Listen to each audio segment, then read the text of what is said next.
Shannon? I'm here. Sorry, I was trying to unmute myself. So are you ready to go, Shannon? I'm ready. Okay. Are you ready? Okay, it's now May 20th, 2020. So I'd like to call to order the meeting of the Investment Advisory Commission. And because we're scattered around the countryside, we're going to skip the Pledge of Allegiance, plus we have no flag. So I'd like the secretary to take the roll. Okay, Chairperson Richard Steinhoff, Here. Vice Chairperson Nina Altuntash, Hi, I'm here. Commissioner Brent Cranmer, Here. Commissioner Elizabeth Pagliarini, Here. Commissioner Edward Rosenblatt. I'm here. Thank you. Okay, we're all present. So are there any public comment? There were no public comments. All right. So next item would be the consent calendar. So I'd like to ask if any of the commissioners would like to pull or have any questions about the consent calendar. No question. No? Okay, then I need a motion to approve the consent calendar. I make the motion. Second. Okay. Now, since this is a verbal thing, we don't have our video. We have to ask each person to verbally state their name followed by their vote.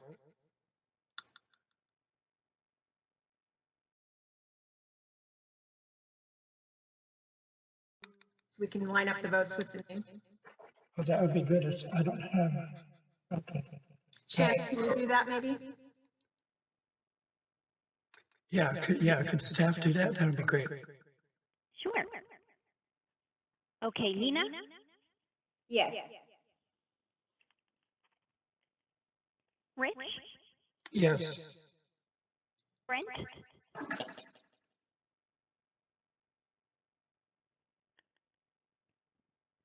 can you repeat that, Brent? Sorry. Yes. Thank you. Elizabeth Yes.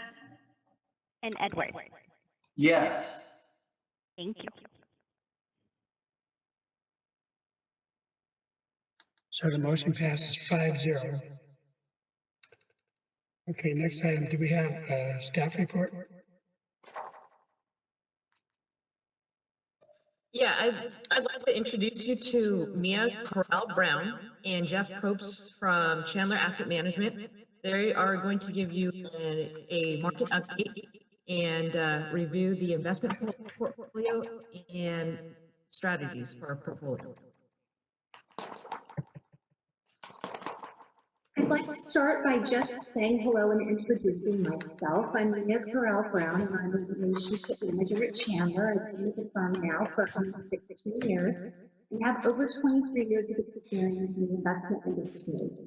For the past 16 years at Chandler, I've had the pleasure of working with our public clients throughout Southern California, which includes 16 other public entities in Orange County.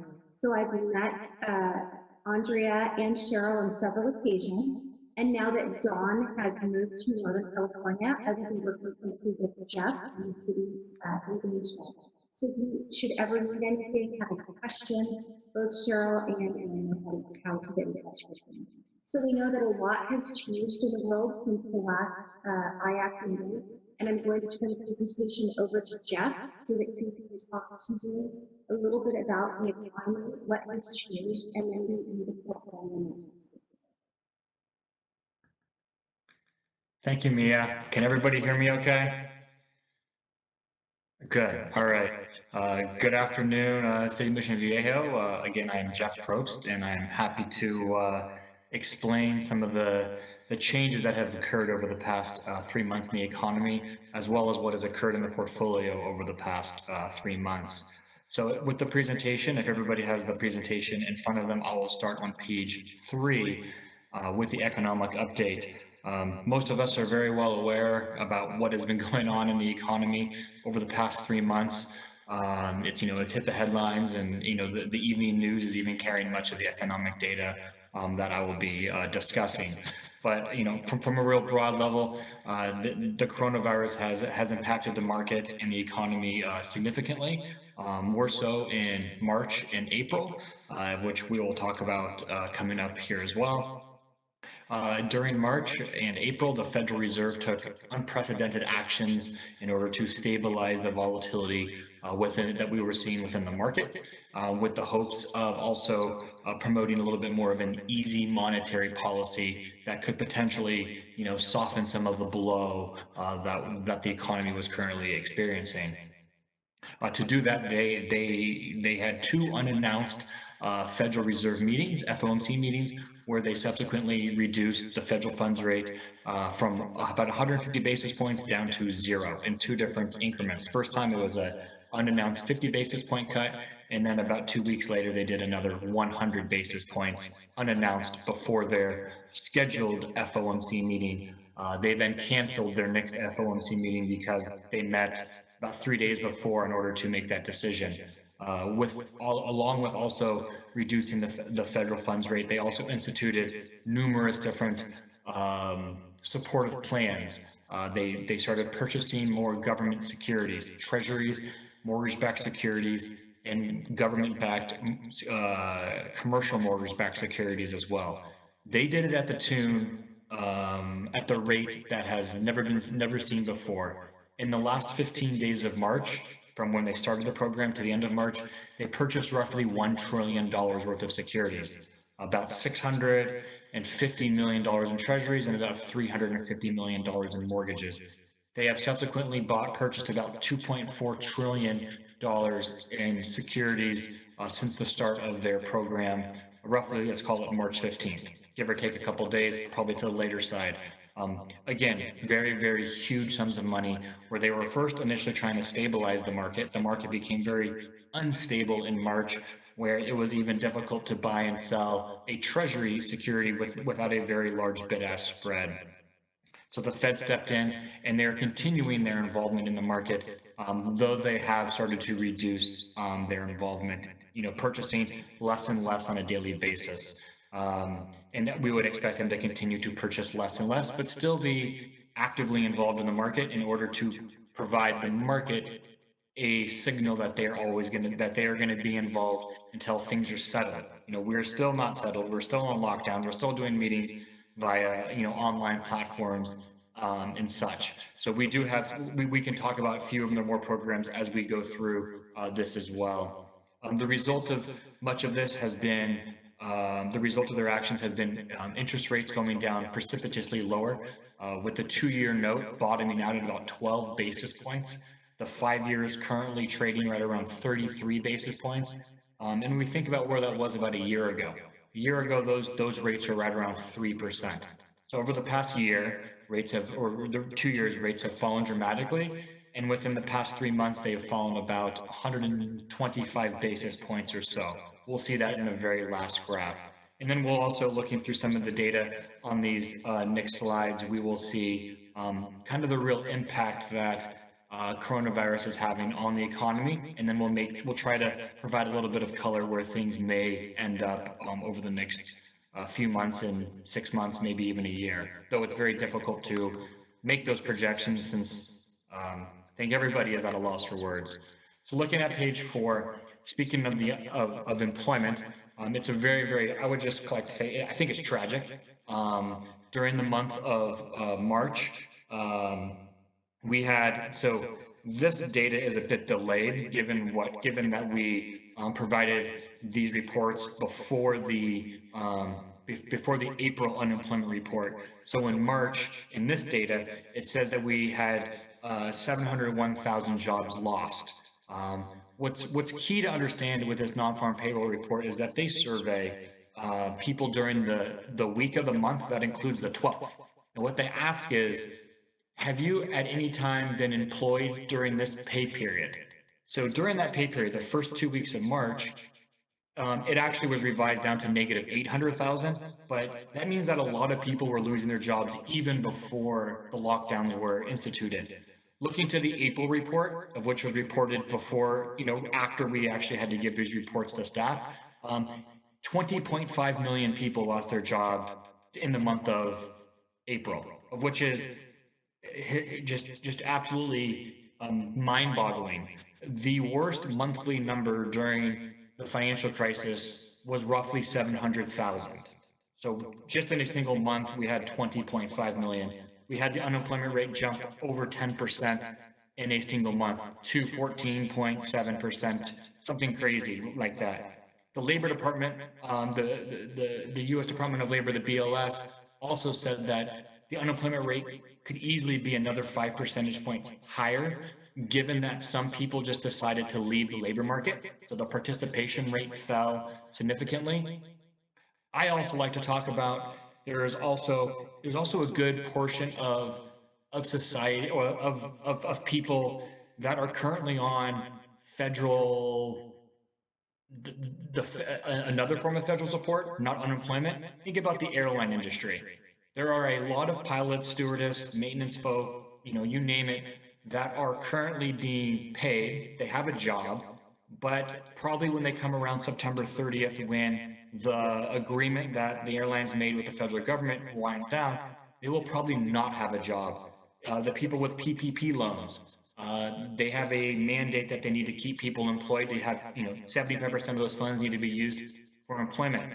There are a lot of jobs that I feel are being supported by these programs that if it wasn't for those programs, those folks would be unemployed. So I feel the unemployment number is low, given the participation rate has declined, and also given that there is a large portion of society that is being supported on a different federal program that is not actually counted in the data.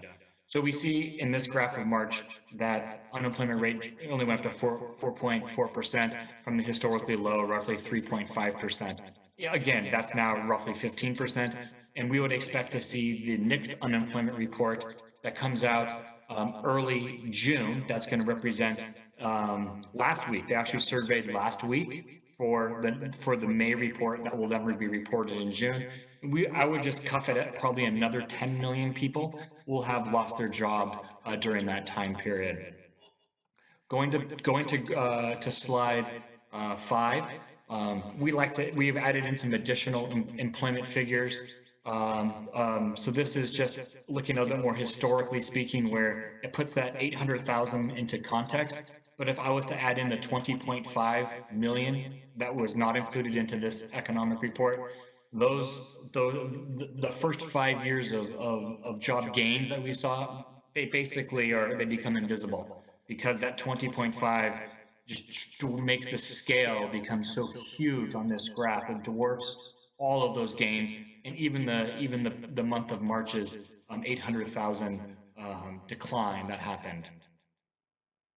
Going on to page 6, this is another employment report of which is showing continuing claims and initial jobless claims. The initial jobless claims, which are in the green bars, this represents individuals who file for unemployment during a specific week. So they have maybe lost their jobs, and they then go to their state's unemployment office or online and they file for unemployment.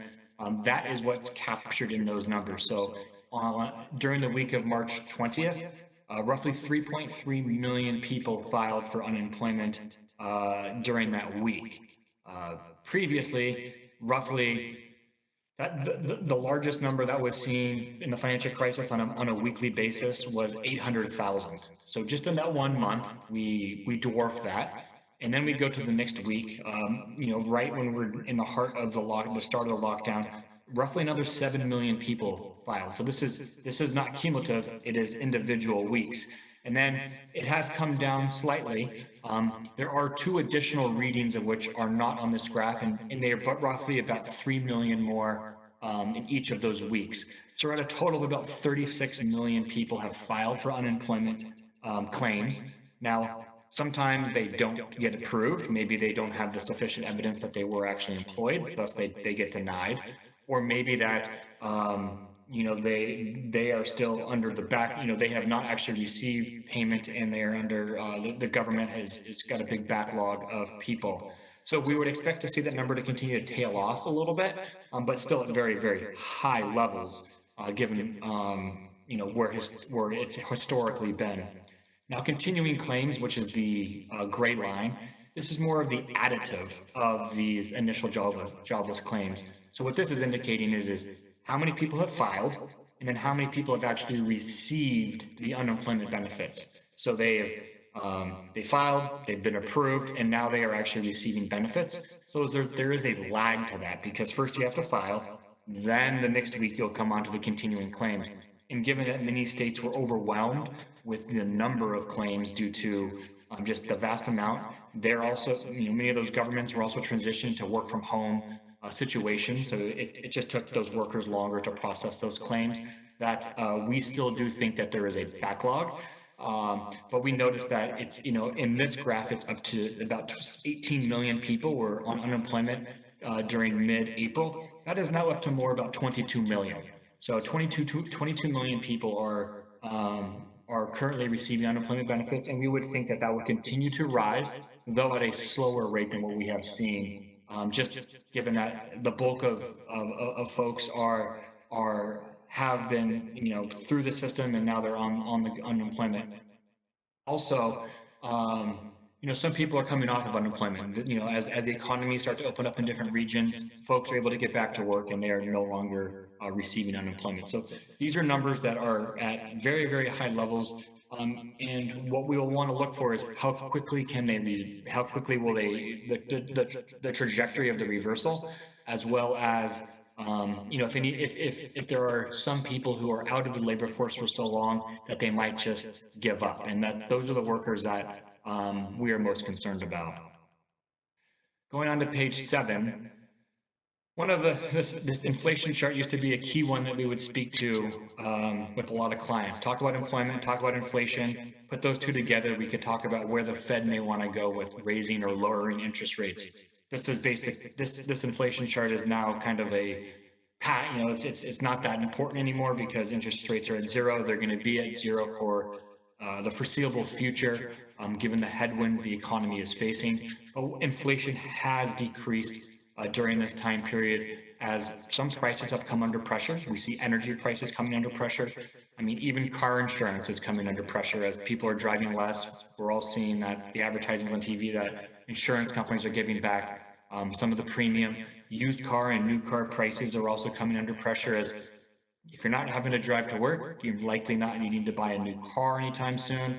And there's a couple other technical factors that are going on there. So initially speaking, we see this as a deflationary shock to the economy, or disinflationary. But long term, with the amount of money that is being printed, potentially we could see some inflation down the road. But typically, inflation needs to come along with growth, and we do think growth is going to be hard to come by for a little while. Retail sales. Again, this number is a little bit dated, as there was a new retail sales number that came out last week on Friday. So during March, retail sales on a year-over-year basis decreased by about 6%. So it declined quite a bit. In April, on a year-over-year basis, when lockdown was fully in place, retail sales actually declined on a year-over-year basis by about 22%. So just to give you a little bit of an update, so that's a really, really large decrease in retail sales, driven by things like automobiles, clothing, those types of sectors really were hurt. Travel, leisure, all those areas where we would expect.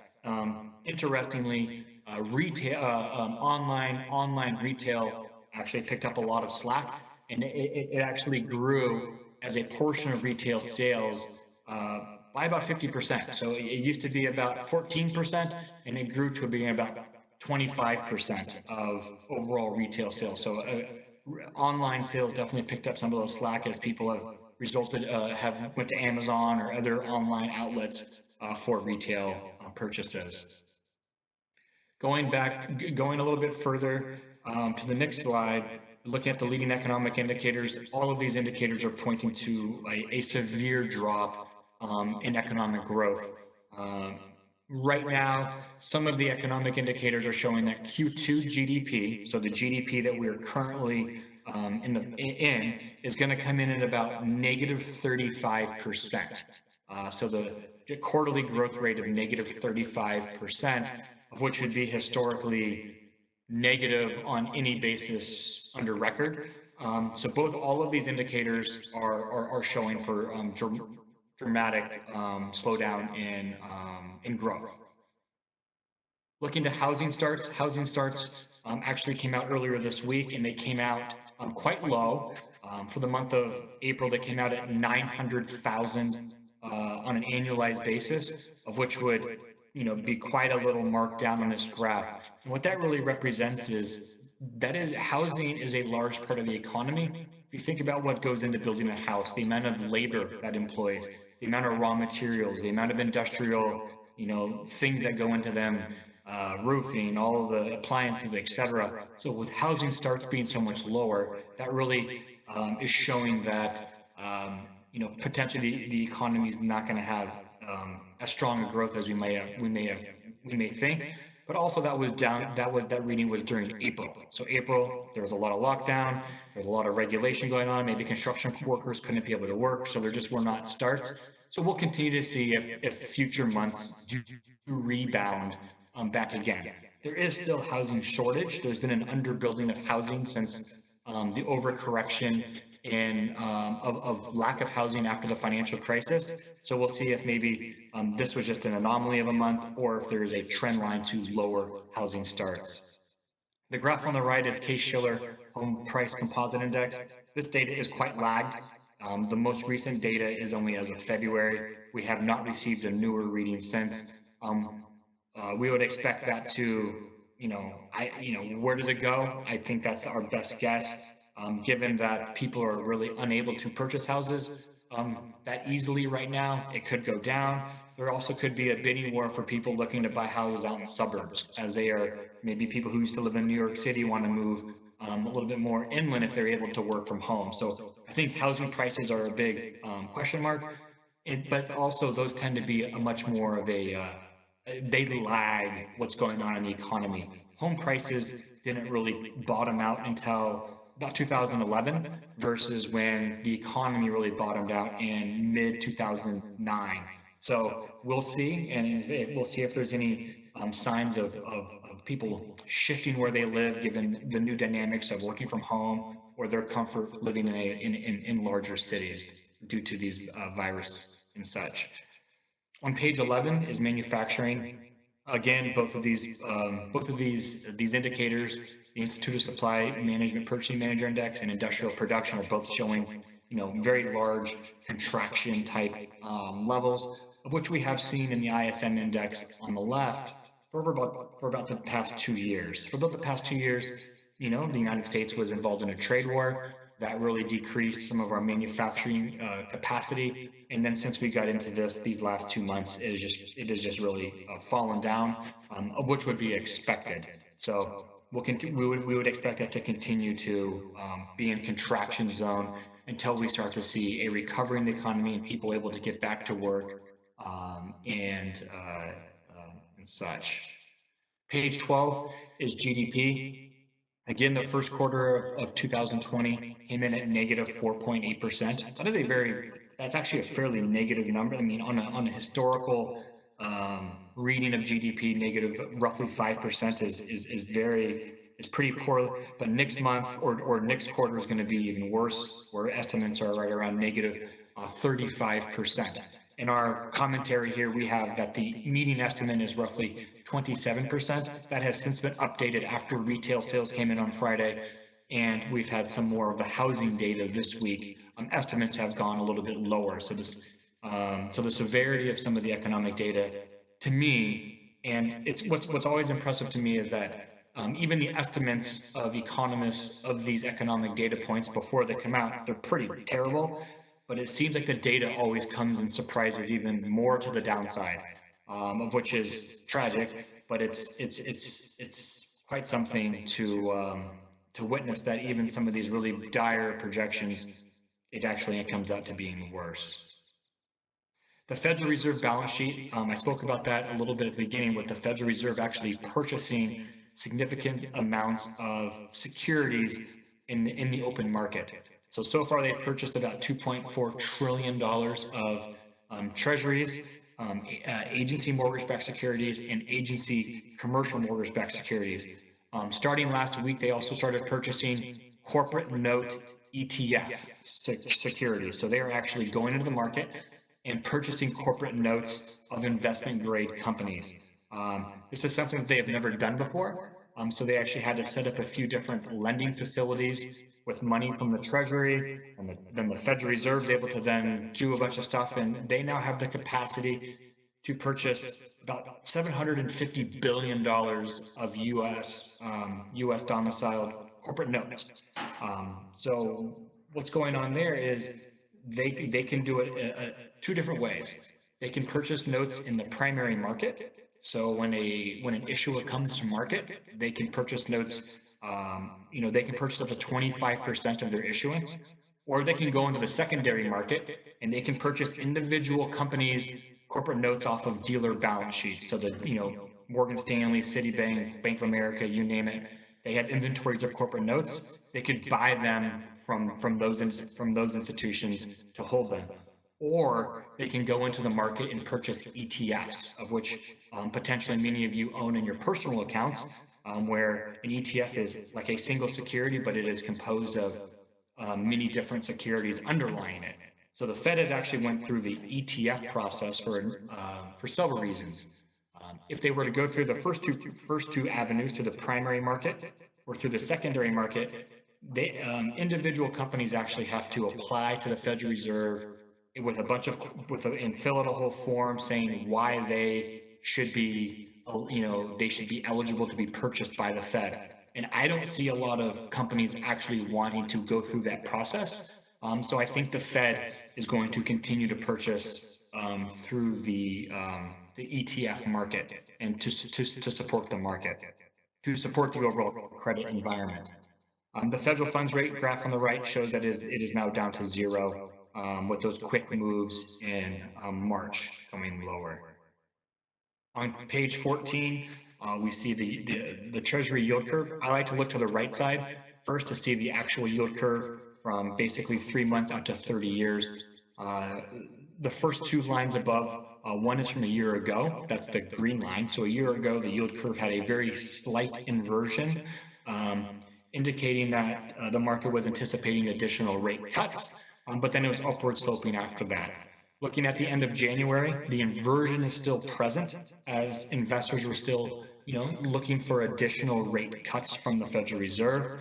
And then now we are just in an upward sloping yield curve at much lower nominal yields. So as I said earlier, the 10-year Treasury is right about 65 or 70 basis points. The 5 years at 33 basis points, very, very low yields, and they have come down very, very quickly over the past 3 months.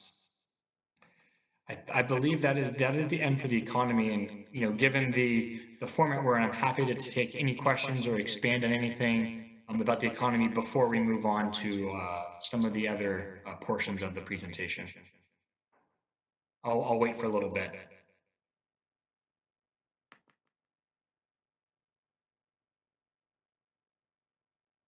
I'll ask a question. It's Ed Rosenblatt. Good evening. How you doing, Ed? Hey, good. Thanks for your presentation. Very thorough. Are you going to talk about forecasts for the economy over maybe the next 12 months? I am happy to have that discussion with you, but it's, as we know, it's a little bit difficult to do. I think that the, commonly heard in the press is the V-shaped recovery, where the V-shape, people are using letters, V, L, Nike swoosh looking recovery. So obviously we're seeing a very sharp decrease in the numbers, so going down very deeply. Some people in the market are thinking that we're going to rebound up really quickly from the bottom. I'm not sure that is the way we see it. We see it as being probably more of the Nike swoosh looking, with a quick down or a check mark, and then it's going to be more of a slow recovery. we still see that there's a lot of headwinds in the economy until people are going to actually get back into doing things as normal. Just as we've already seen, the California State University system has, put down the fall semester as being all online. So, and we expect to see further actions like that happening in the economy. So I think it's going to be a little bit longer route of recovery. As we look at interest rates, I don't think interest rates are going to move a whole lot in the near term. Potentially some additional steepening in the yield curve as we see the Treasury having to issue significantly more Treasury bonds in the market. They were projecting that they need to issue additional $3 trillion worth of securities in the next quarter. So there's going to be some funding pressures coming soon. As for where do we go? We're still having 20,000 cases a day in the United States. I can't see a snapback in the economy until we have a better handle on we're still having 1,000 to 1,500 deaths a day. That's tragic, and I don't see some of the economies fully opening or even companies wanting to bring workers back to the office or to their workplace and put them in danger. So it's a very tough thing. I'm happy to talk with you about it as well. Yeah, I think the key then is really the vaccine, and when we can get an effective vaccine, then I think life could return back to normal fairly quickly. So that could be 12 to 18 months out, possibly, until the economy can really get back to normal, start to get back to normal. Yeah, I think that a lot of companies are going to resist bringing people back to work just because of the risks that it just poses to their employees if they don't have to. We have seen several companies, Twitter, Apple, Facebook, they've all said that you can work till home till the end of the year. American Express has said it, Capital One. So we're seeing more and more companies pushing people to the end of the year to work from home because they just don't want to put what they're saying is, why do we want to put our workers at risk? And also, why do we want to crowd public transportation and areas where there needs to be social distancing for actual people who need to get to their essential jobs, like nurses, doctors, firefighters, police, and you name it. By having less people on the road or within the economy, it's just easier for them to function. So I would expect to see further big corporations taking the lead and pushing people a little bit longer down the road.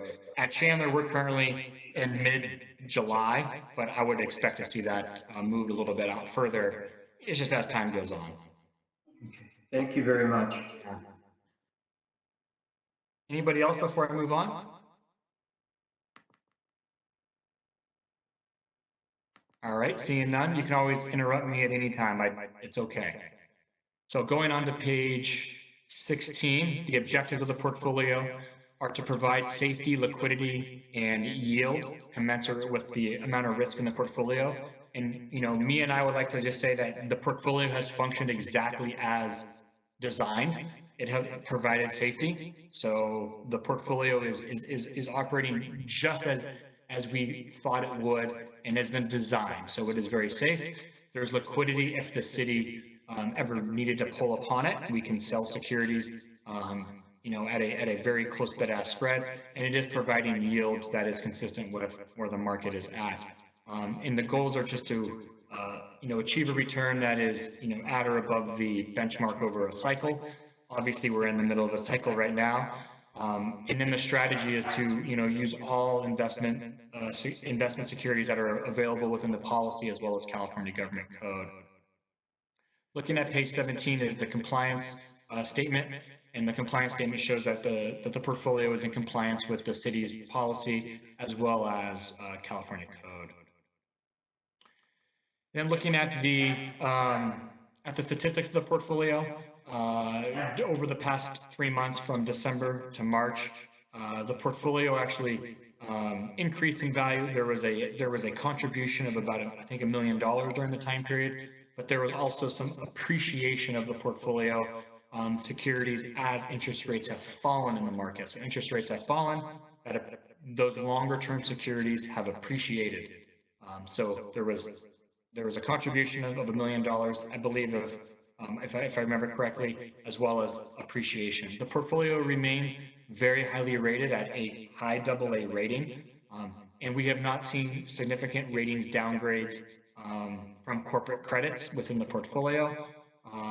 And there are no securities that are that hold a triple B by any rating agency. So they all have an A rating or above by all rating agencies. An interesting part of this presentation is looking at the average market yield. So the average market yield over the 3 months fell by about 75 basis points. And what that really explains is, if I was to remake the portfolio at the end of December, I could make that portfolio for roughly, it would yield about 1.75%. If I did that same exercise at the end of March, it'd be about 1%. So interest rates have fallen dramatically, and that average market yield right now would actually be significantly lower than the 1%, because credit spreads have tightened in a lot over the past month and a half since the end of March. I mean, just today, we purchased a security for the portfolio that yielded all of 36 basis points, and it was actually at a good value. It was an agency security. So that is where the market is now for high quality, very safe, very liquid assets. The duration of the portfolio was very close to the benchmark at about 1.7, and we're looking to keep it right in that neighborhood moving forward.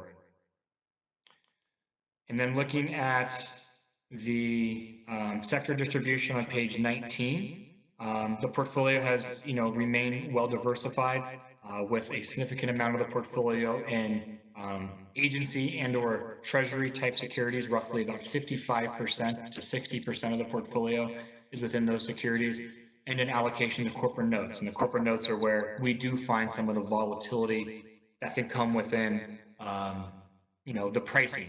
During the month of March, there was, even in the very, very safe corporate notes like Apple and Microsoft and Berkshire Hathaway, the credit spreads on those really widened out. Just as investors, other investors, they were selling everything that they possibly could, and it oftentimes resulted to selling the highest quality stuff, because those were the securities that are at the least taking the least amount of price hit. Instead of selling a high yield security at maybe 75 cents on the dollar, they will sell an Apple security at 95 cents on the dollar. So there were selling pressures in very, very high quality securities as investors chose to sell the highest quality first. Looking at the issuer allocation of the portfolio, again, it's in very high quality securities, with the majority of them being the top 5 are within either U.S. Treasury or its agencies. We looked at the corporate notes. They are a little bit higher, a little bit greater concentration than what we would typically run at about 1.25%, and that's due to we did raise a bunch of liquidity out of this portfolio for the purchase of the golf course. So we didn't want to sell a little bit of every single security. We kind of picked and choose, but still a 2% allocation to names like Bank of New York or Apple. We are very comfortable with that. Otherwise, it's a very diversified corporate holdings with insurance companies, banks, industrials like John Deere and PACCAR, Oracle, Apple Technology. So we have technology, banks, and such all within there. Looking at the next page is the quality distribution. A large proportion of the portfolio is all AA and above, as we've seen in the past. The not rated tend to be coming from securities that are not rated by S&P, but would be rated by the other 2 rating agencies. And those would also be, typically those are on the AAA side. They're the asset-backed securities, and they're the CMOs that are rated by maybe Moody's or Fitch at AAA rating. The duration distribution of the portfolio over the past 3 months, we purchased a little bit more securities within the 1 to 2 year sector, but again, the portfolio does have significant liquidity if there is a need for the need coming up within the next 1 year. There's roughly, I don't know, I'm doing the math, 35% of the portfolio that could be held for potential needs without having to sell securities. It will naturally roll off. So with the communication with staff, and if there's a need, the portfolio can definitely provide any additional liquidity that's needed. On the performance side of things, the past 3 months, the portfolio underperformed, and that is generally due to the allocation to corporate notes during this time period. We have seen in April, and then we'll see again probably this month, a pretty good snapback of the underperformance of corporate notes, as some of those corporate notes have actually come back to trading at levels at or before where they were before the virus. So some of those very high quality names like Apple, they are trading at levels that we saw before the virus, which to me, a little concerning. It's a little concerning because those levels are not really indicating we're going to have a 35% decrease in GDP, 35 million people potentially unemployed. So some of those distortions in valuation could be in part due to some of the actions that the Federal Reserve is doing within the markets. They are buying lots and lots of securities, which is pushing pressure on investors to continually pay up more and more and more at a higher price for some securities for their portfolios. Quick question. Yes, Ed. I'm wondering if another possibility is the market is looking ahead towards the second half of the year, and the Fed, Chairman Powell saying he expects a rebound to some extent in the economy in the second half of the year. So the stock market is actually recovering very quickly. Yes. Bond prices are recovering. Maybe these are forward-looking indicators. Yes, they are. I would agree that the market is definitely looking through a lot of this, of which I guess that's the eternal optimist. The data is a little bit scary when we think about what's going on. But yes, I would expect a recovery in the second half, mainly for the fact that I don't think we will see Q3 GDP at negative, say, 35%. You're going to have positive growth on a quarter-over-quarter basis, because if it goes any lower, that's going to be really, really bad. So we will have probably a positive Q3, a positive Q4, just because we're coming off of a negative 35% basis. So that may help people out. A few of the other things I've also talked to a lot of people about is the level of unemployment benefits has also been helpful in the economy. The extra $600 that is provided by the federal government during this time period, that ends the end of July. And if that is not extended, we could see another kind of cliff of consumption as unemployed people will have less funds. That also means that they may be more enticed to go back to work, because the level of unemployment benefits is actually rather high, and many employers have actually noted that it is difficult to get labor back into the restaurants or back into other areas, because unemployment is still an attractive alternative this time. Exactly. So yes, I would agree with you that the markets are definitely looking beyond and looking forward. Now, whether if that's the same thing to do, or if that's potentially we'll see. It's difficult to say. If the virus comes back next fall, I think we'll definitely see some more volatility. I think we're going to continue to have more volatility as long as the market is playing. Is there a good news on a vaccine, or a good news on treatment, and this and that, and we saw up 900 points on Monday because of positive vaccine data. And then it was down the next day because that data was refuted. Then it's up again today. I think the market is looking for any information to trade upon at this point, optimistically, as well as also discounting some of those things. So we'll see. I look forward to see where we are in 3 months or 6 months, and when we speak to you guys again. It'll be interesting. Maybe in person. I think that's the key, right? Right. That would be great. Yeah.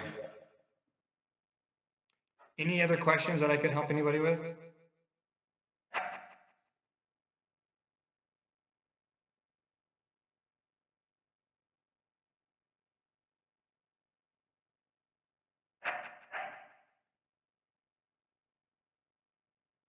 think we're good, right? Unless there's anybody else who would like to ask a question or comments. Looks like everybody else is on mute. I'll ask one other one. With yields coming down so much, do you expect the total return of your portfolio to come down dramatically over the next 12 months? Yeah, we're seeing the 12-month figure there at about 4%. It's going to be impossible to return. Just as I talked about, we just purchased security for 37 basis points or 36 basis points today. The return is going to be low, so we would expect for interest earnings off the portfolio to be very marginal in the future periods. We also would expect other investment vehicles, alternatives for the city. We're starting to see LAIF, which is an alternative that the city has significant funds in. Those rates are coming down very, very quickly as that portfolio is a much shorter duration. So they have to reprice much quicker than even the city's portfolio, which is about a duration of 1.7. The duration of LAIF is about 0.7. So they are faced with more and more maturities quicker, and thus they have to then invest into securities that might be yielding as much as 10 basis points. We look out at treasury bills that are about a year out, they yield only about 10 basis points. So if you think about putting 1 year money to work, it's basically nothing. So we would expect to see LAIF rate coming down precipitously, like it has in the, as it has over the past few months. Jeff, it's Liz Pagliarini. I just want to say, first of all, that great. This was a great presentation and wrap up. I appreciate it. Very in depth. So thank you for that. And I know that your 1.45% for the first quarter is sub benchmark, but Yes. I'm frankly thrilled with it. Yeah. It's right. I mean, we have this fixed income, high quality fixed income portfolio, and this is exactly what we want it to do in times like this. If we had anything else in there, it would look a hell of a lot worse than this. So, Yeah. So I know it doesn't sound great, but in times like this, I think it's fantastic. So nice work. Thank you. Yes, we've heard comments like that from some other clients where they look at their personal portfolios as kind of a benchmark, and some of the city managers are like, thank God that they didn't have to open up, turn the page and see a big negative, because they're seeing negatives across different revenue streams and such, that at least they can sleep a little bit. They can sleep comfortably here. So Absolutely. Yep.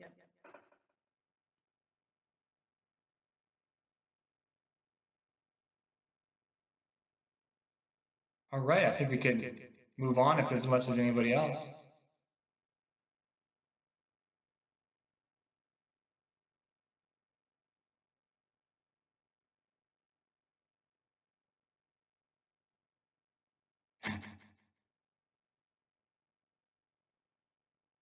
So is that the end of your presentation, Jeff? Yeah, that is, yeah. All right. So back to you, Rich. If you want to call for a motion to receive and file the report.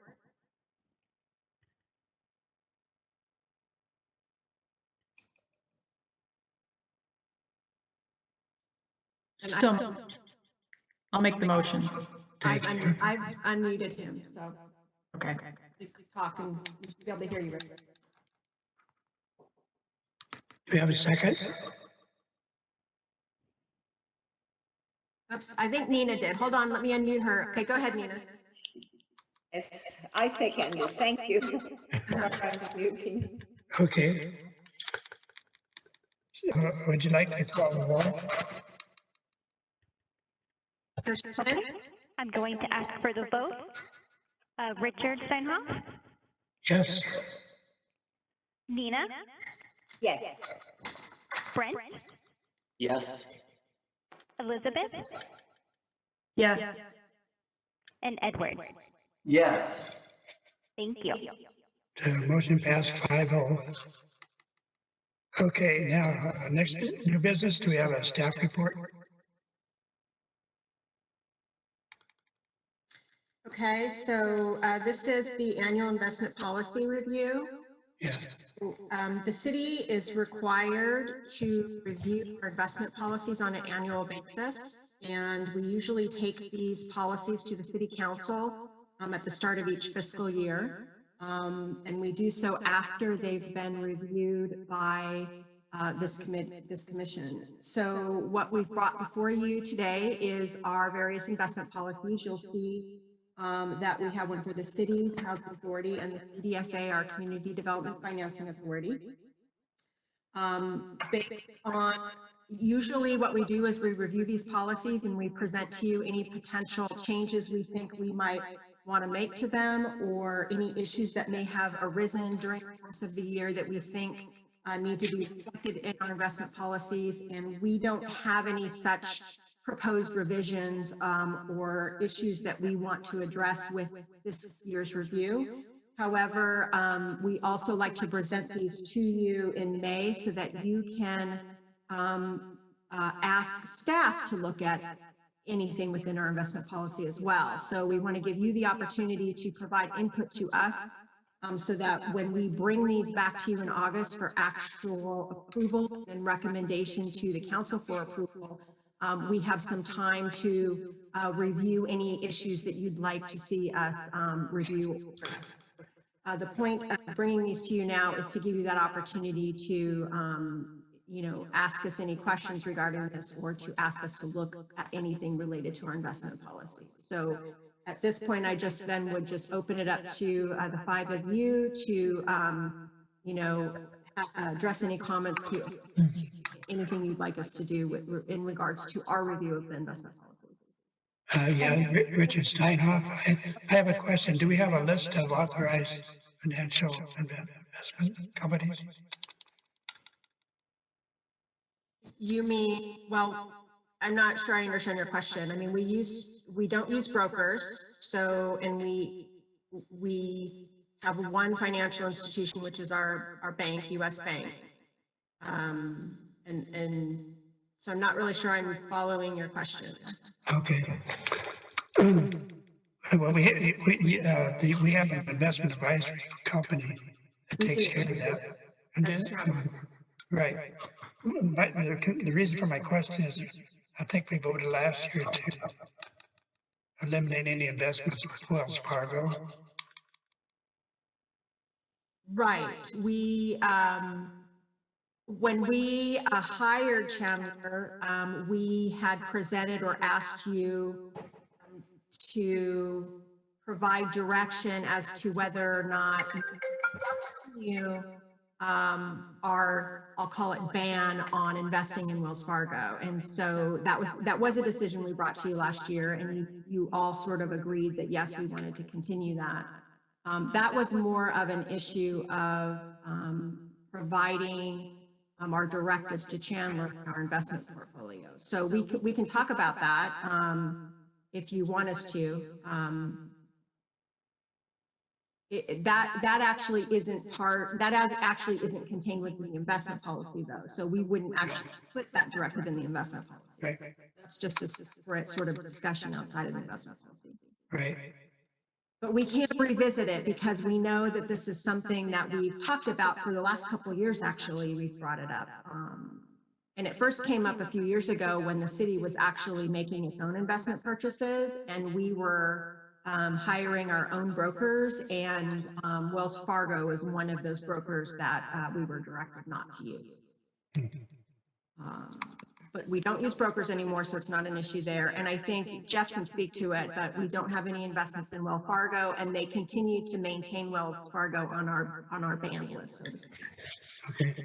Yes, So I have a question. With this COVID-19 and the way things are, do we make any changes in the housing authority investment?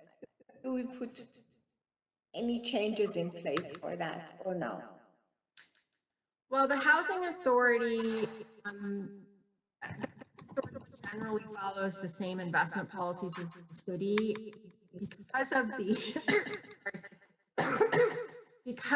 the low cash balances in the housing authority.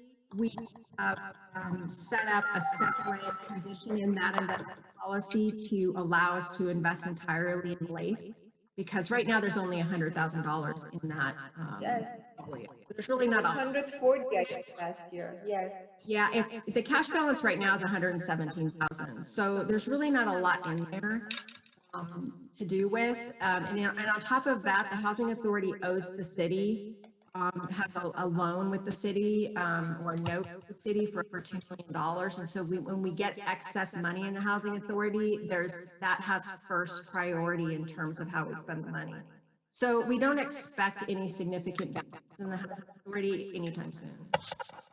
So I don't know that anything COVID related really has any we do with the Housing Authority, because it's all driven by the fact that we have a very low cash balance in that bank account. Dr. Leonard. Okay, thank you. If we go back to the Wells Fargo, just for 1 minute, when we come back to you in August, that would be about a year maybe from the time we discussed last year. We can bring up this discussion again about Wells Fargo and whether or not we want to continue with the current directive, or if there's some conversation the five of you want to have changing that direction. Okay, that's fine. Okay.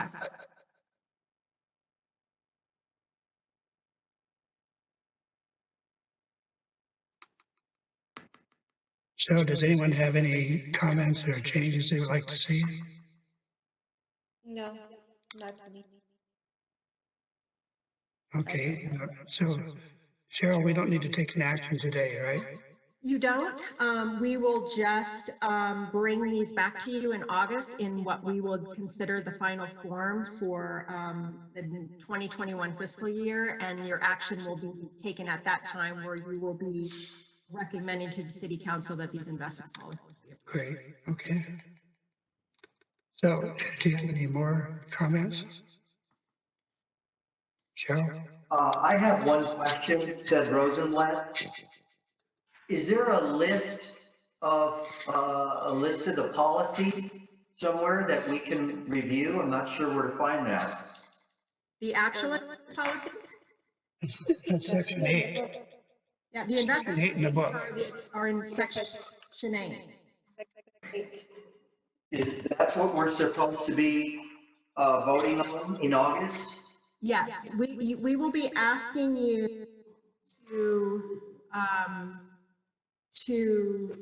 approve these policies and forward a recommendation to the city council that also approve these policies.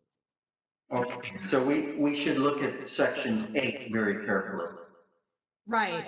If you, right. And we as staff right now don't have any particular changes that we feel need to be made to them. So our intent would be to bring these in August as is.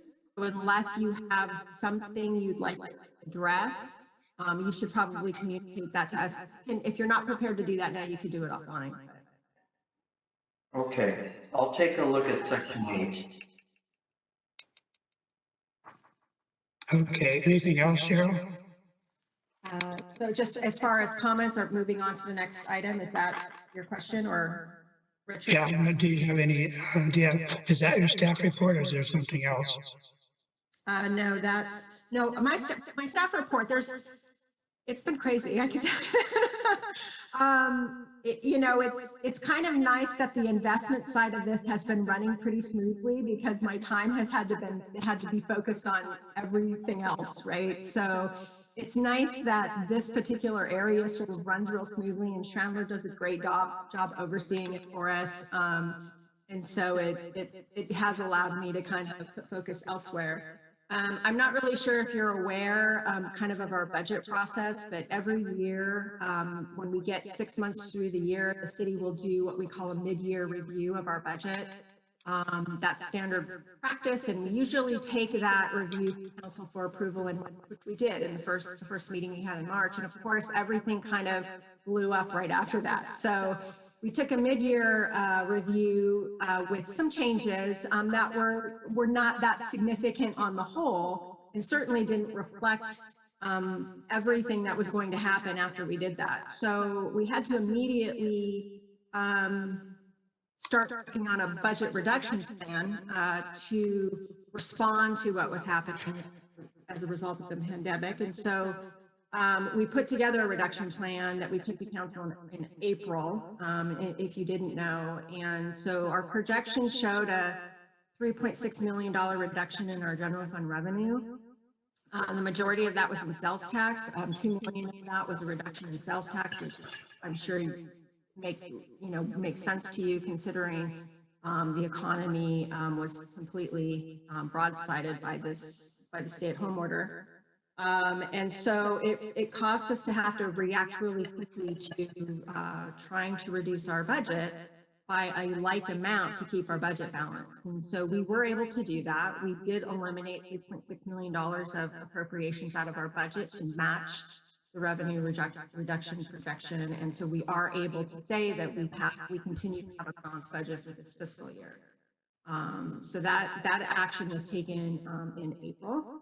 We're in the process now of reviewing next year's budget. So we do approve a 2-year budget. We approved a budget in June for both this year and next year. And of course, we have to do the same sort of process for next year. We always do look at the second year of a 2-year budget right before we get to the year and make any adjustments as necessary. Of course, this review is a lot more comprehensive and a lot more difficult than it normally would be because we're looking at another $3.6 million reduction next year. So we're in the process of looking at that. And our goal again is to balance the budget again without getting into our reserves. Because as you know, with the purchase of the golf course, we did do a significant reduction in reserves last year. So we're trying to maintain what we have primarily for cash flow purposes. So I think we'll be successful with that. We plan on taking a new budget to council, the second meeting in June. So somewhere, I think it's the 23rd, if I have the date right. So you can kind of, keep your eyes out for that. But I do think we'll be successful with that budget reduction plan. And I think we will be able to present a budget that actually is balanced. So that's good news. We've gotten lots of different economic forecast information from various parties, some in the private sector, some related to the state and the league, California cities, and some other resources. Most of them tend to be, I think, more over optimistic than they should be, but we're kind of doing the best with the information we have, and we're trying to be pretty fluid with things as they occur. So I think the benefit that we have as a contract city is we're more flexible, and this is the point of being a contract city, is because we contract out a lot of our work and maintenance, we have the ability to react more quickly because we're not burdened down by labor the way full cities are with their police and their maintenance staff and their fleet staff and so forth. So I think it's one of the benefits that we have in times like these when we find these sort of hard economic times hitting us. So just wanted to give you an update on that. Things look good from a financial perspective considering what we're going through. So it's good. Good news. Thank you, Cheryl. You're welcome. So I'm going to ask each commissioner if they have any comments, starting with Commissioner Rosenblatt. No comments. Commissioner Pagliarini. No, Sorry. that's okay. No comment. Okay. Commissioner Cranmer, No comments. Commissioner Alcatraz. No, thank you. No comment. Okay. I just have one comment. I'd like to thank the staff. You all do a terrific job. I really appreciate it. So, having no other comments, we will adjourn this meeting and we'll see you in August. Sounds good. Thank you. Everybody stay safe. Be well. Be well. You too. Thanks. Bye, everyone. Thank Thank you. you. Bye. Bye-bye. Bye. Bye.